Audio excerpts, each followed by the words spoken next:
Au départ, tous, bien-aimés frères et sœurs, je lisais un article où des gens parlaient, ils disaient sur la Côte d'Ivoire, on précisait que les poids lourds, tous les poids lourds de la politique ivoirienne ont présenté leur candidature. Ah bon? Tous les poids lourds. Et on cite les noms. On dit Laurent Gbagbo a présenté sa candidature, maintenant c'est le tour de Tidiane Cham. Lui aussi, il a déclaré sa candidature. Voyez comment, ça dit que les Africains, nous avons un problème. On est comme des moutons. Tout ce que les Occidentaux nous disent là, nous devons acclamer. Ça dit que c'est comme si dans nos têtes, en fait, il y a des ordinateurs qui sont gérés par les Occidentaux. Tidiane Cham, c'est un poids lourd de la politique ivoirienne. Mais je préfère encore de loin parler de Guillaume Soro. Parce que lui, au moins, on a vu comment Guillaume Soro a mené la guerre, il a tué des gens et tout. Beaucoup de gens sont morts à cause de lui et Alassane Ouattara. Ça, c'est un poids lourd de la politique. Parce qu'il est connu. Quand vous parlez de son nom, vous pensez que non, à lui là, si aujourd'hui Alassane Ouattara doit être traduit devant la Cour pénale internationale, Guillaume Soro ira avec lui. Parce que ça, c'est un poids lourd de la politique. Laurent Gbagbo, c'est un poids lourd de la politique ivoirienne.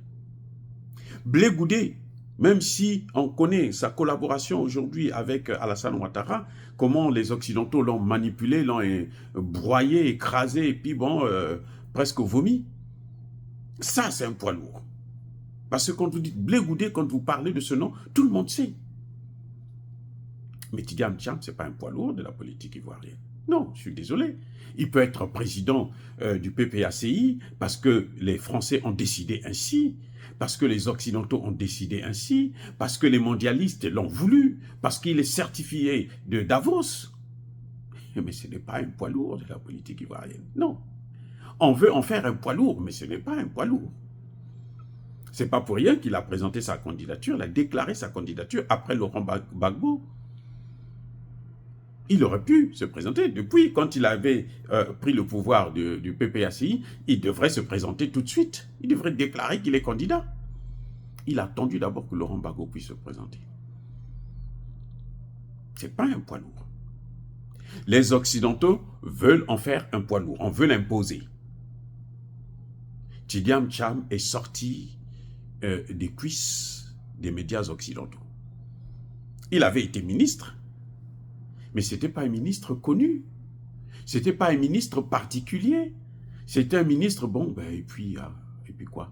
Il est ministre, on s'en fiche, c'est perdu. Je suis désolé, mais on ne peut pas mettre Tidiane Cham au même rang, au même niveau que Laurent Gbagbo. C'est un crime contre la politique africaine. Non. Laurent Gbagbo, c'est une icône vivante. Je reprends, attendez, je reprends. Laurent Gbagbo, c'est une icône vivante. C'est Laurent Gbagbo qui a ressuscité le combat du panafricanisme en Afrique. Quand il a fait face à la France-Afrique, à l'OTAN, y compris aux États-Unis d'Amérique. Quand il a mené le combat seul. Le combat que les Assimi Goïta sont en train de mener là, c'est le combat que Laurent Gbagbo a mené. Mais malheureusement, lui n'avait pas la Russie avec lui. Eh oui. Donc, on ne peut pas le comparer à Tidiane Cham, qui a géré des grandes entreprises, d'ailleurs, hein, en Occident, en France, en Suisse, en Angleterre et autres. Mais il y a une particularité que je ne vous ai jamais dit. Je vous ai déjà dit ça dans une de mes vidéos. Toutes les entreprises qu'il a gérées, là, après lui, ça a été le déluge, la catastrophe. Elles allaient vers la faillite. On l'accuse d'avoir bousillé ces entreprises. Parce que c'est un assureur et il faisait la banque. Donc il ne maîtrisait pas tout. Mais comme c'est un mondialiste, et qu'on veut faire de lui président de la Côte d'Ivoire pour continuer le travail que Alassane Ouattara a commencé, alors on fait sa publicité, on l'amène, on le monte, on le présente. On ne peut pas mettre Tidiane Cham au même pied d'égalité que Guillaume Soro, que Blé Goudé. Non, c'est pas possible. C'est comme on ne peut pas mettre Blé Goudé et Guillaume Soro au même niveau que Laurent Gbagbo. Non. Laurent Gbagbo, depuis qu'il a commencé sa politique, là, il est blanc, il est sain. C'est-à-dire que vous n'avez rien à lui reprocher sur le plan de la politique. Par rapport au... C'est-à-dire que, mais il est en avance de sa génération. Laurent Gbagbo est l'un des rares panafricanistes de sa génération. Donc, quand on parle de Tidiane Cham, un poids lourd, au même titre que Laurent Gbagbo, alors il y a un problème que l'on a. On a un problème. Tidiane Cham, c'est un poids lourd de l'Occident. Oui, ça c'est vrai. Parce que Tidiane Cham, c'est le produit de l'Occident. C'est le bébé de l'Occident. C'est l'Occident qui le pousse. Parce qu'ils ne veulent pas perdre la Côte d'Ivoire. Et pour ne pas perdre la Côte d'Ivoire, il faut Tidiane Cham. Malgré que Blé Goudé a soutenu et s'est allié d'une manière ou d'une autre à Alassane Ouattara, parce que Blé Goudé croyait qu'eux, ils pouvaient le faire confiance, les Occidentaux ne peuvent plus faire confiance à Blé Goudé. Ils préfèrent encore faire confiance à Guillaume Soro. Parce que Guillaume Soro, depuis qu'il a quitté le pouvoir, il n'a jamais trahi les Occidentaux. Il est toujours avec eux. Il n'a jamais dit les vérités sur le rôle de la France et des États-Unis dans la crise qu'il y a eu en Côte d'Ivoire. Guillaume Soro n'a jamais dit la vérité sur qui avait gagné cette élection. Donc, on préfère lui faire confiance.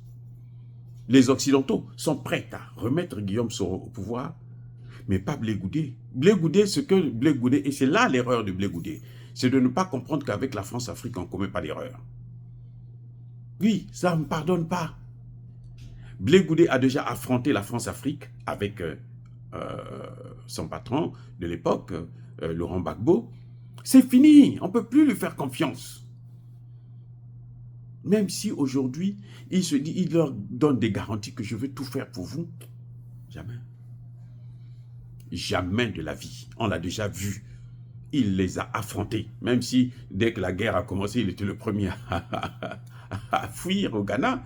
Mais il a mobilisé la jeunesse. C'est d'ailleurs pour ça qu'il a été traîné à la Cour pénale internationale, où finalement, ils ont été blanchis avec Laurent Gbagbo. Et maintenant, les regards sont tournés vers Guillaume Soro et Alassane Ouattara.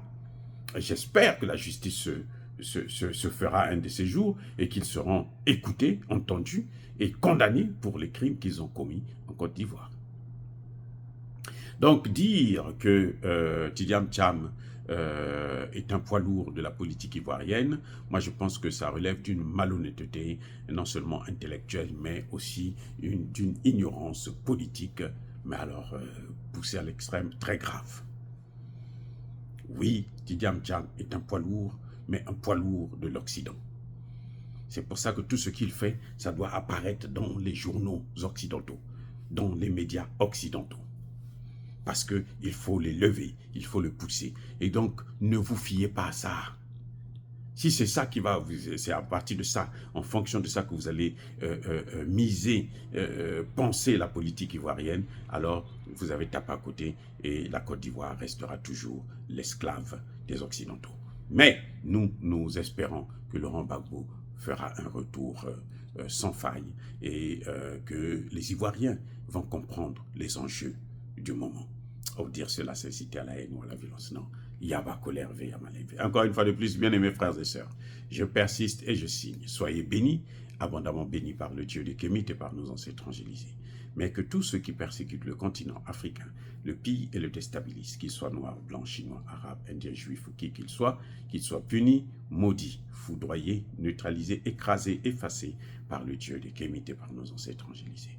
Vive l'Afrique éternelle, j'ai dit et j'assume.